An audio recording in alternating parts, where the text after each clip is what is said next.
Olá, meus irmãos, que alegria estarmos juntos em mais uma Palavra Encarnada. Sandro Matoso, partilhando hoje, nesse dia 12 de fevereiro, tá bom? O dia do Senhor. Estamos juntos e reunidos para mergulhar e vivenciar o doce mistério salvífico, que é justamente a Palavra do Senhor, o Evangelho, a leitura orante do Evangelho em comunidade, que nos dá a graça de crescermos na santidade. Então, que alegria ter você neste domingo, neste dia do Senhor, nesse dia que Ele fez para nós, para que possamos encontrar o seu amor e permanecermos nesse amor.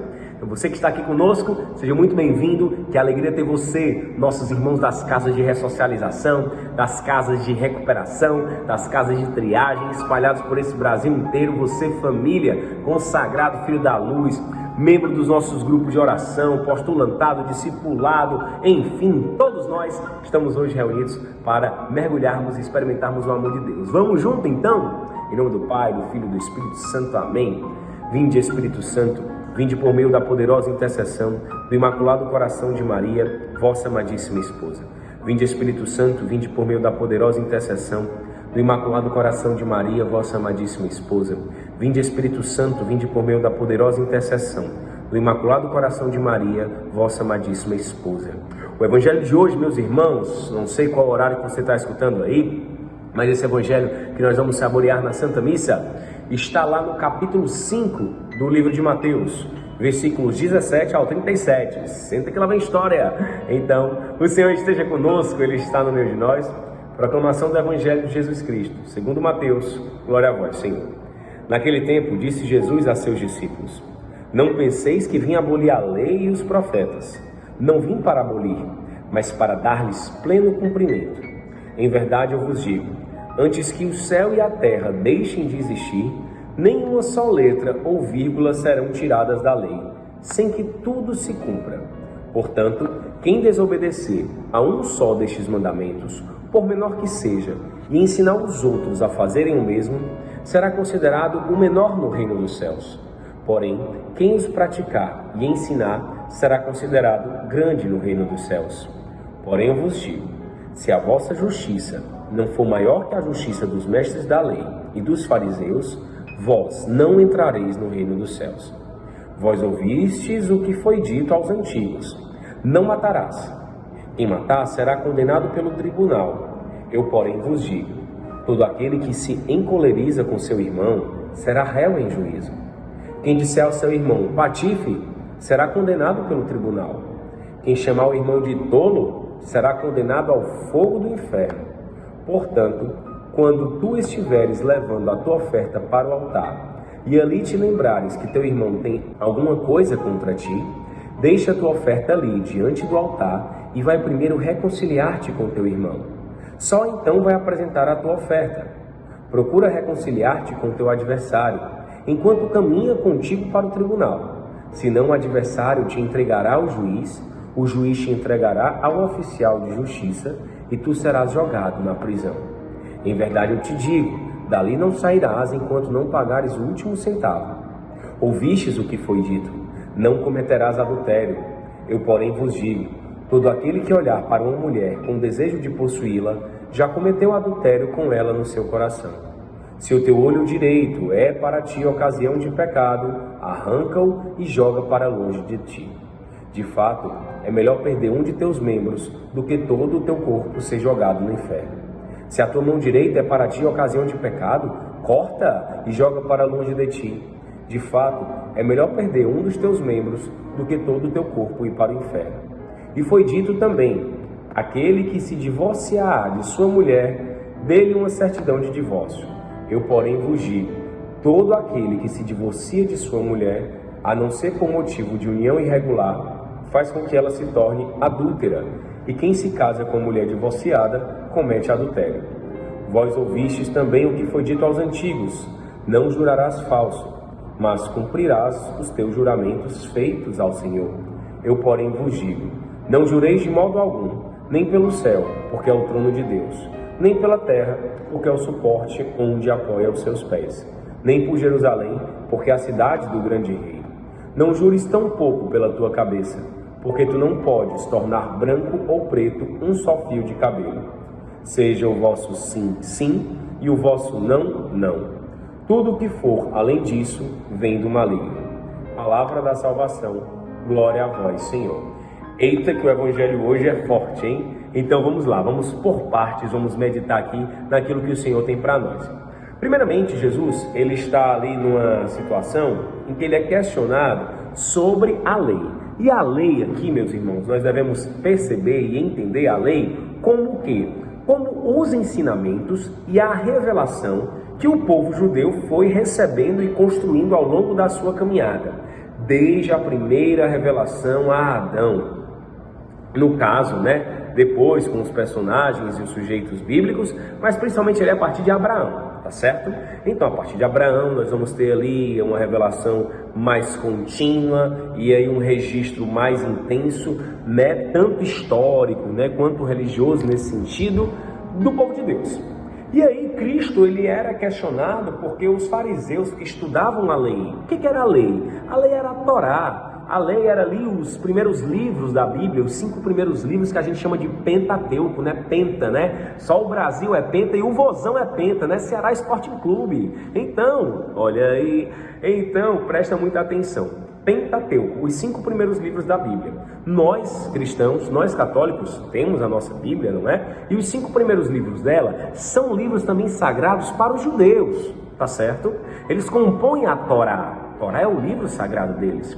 Além desses 5 livros, não é? O Gênesis, Êxodo, Deuteronômio, Números e Levítico, nós vamos ter alguns outros, como alguns salmos, por exemplo, que vão também compor esta lei. Além disso, nós temos alguns escritos que para o povo judeu era muito sagrado, e os fariseus eram aqueles judeus que eles mergulhavam no estudo da lei e meditavam profundamente. Agora, qual era o problema? É que eles se apegavam à lei e não à essência da lei. Então isso é que é muito interessante. Muitas vezes eu e você, nós nos perdemos em ritualísticas porque não observamos a essência delas.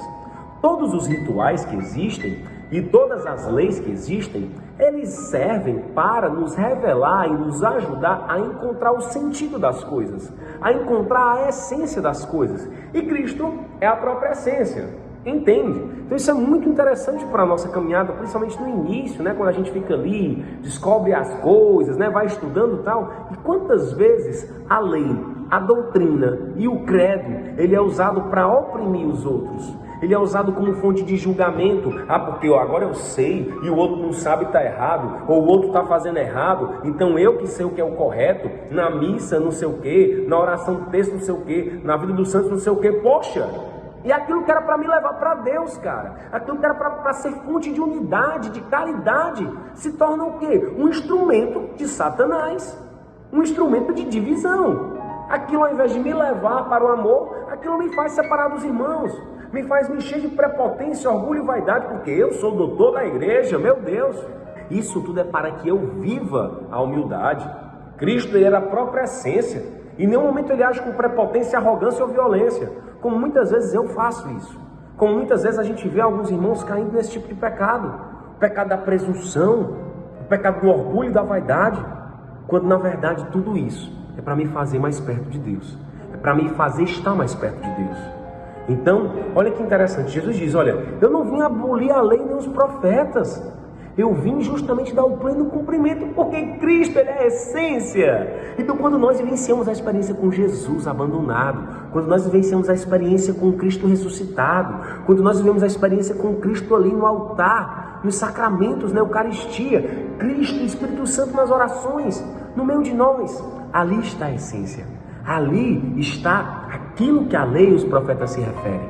E Jesus fala, olha, nenhuma vírgula será tirada, nenhuma letra será tirada, até que tudo se cumpra. E quem desobedecer os mandamentos, por menor que seja, vai ser responsabilizado. Ou seja, Cristo entende a importância dos mandamentos como um meio, como um canal, mas nunca como um fim em si mesmo.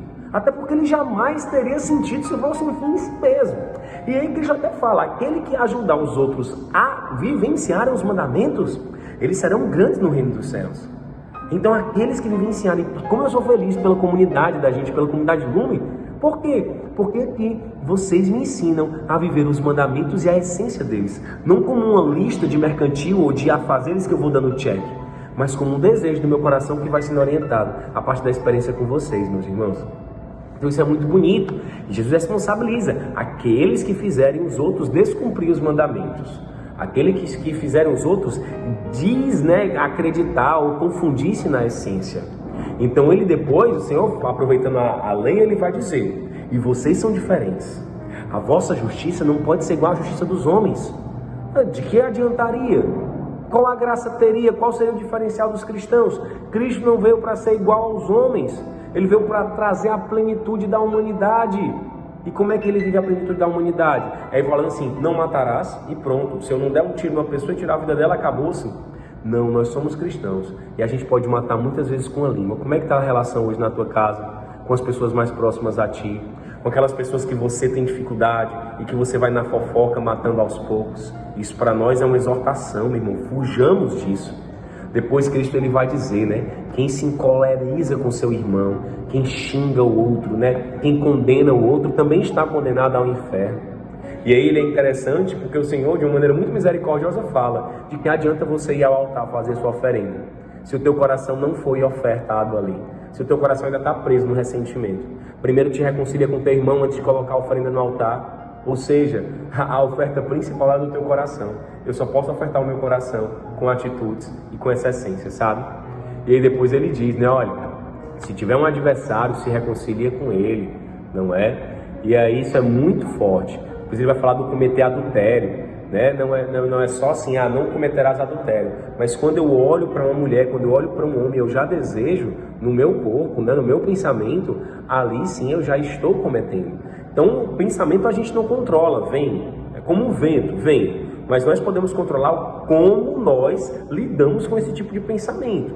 Então isso é muito importante, ainda mais na questão da castidade, da pureza e da afetividade. Então que a gente possa ficar de olho nisso, até porque nós somos estimulados diretamente, né? Ainda mais na sociedade que vivemos. Então é muito importante isso. Você pode admirar uma pessoa, achar uma mulher bonita, achar um homem bonito, mas também aproveitar e louvar a Deus, né? E não deixar que essa primeira atração normal, natural, ela possa ir ganhando um espaço que não convém e confundindo aí as coisas. E o Senhor também traz essa questão do divórcio, não é?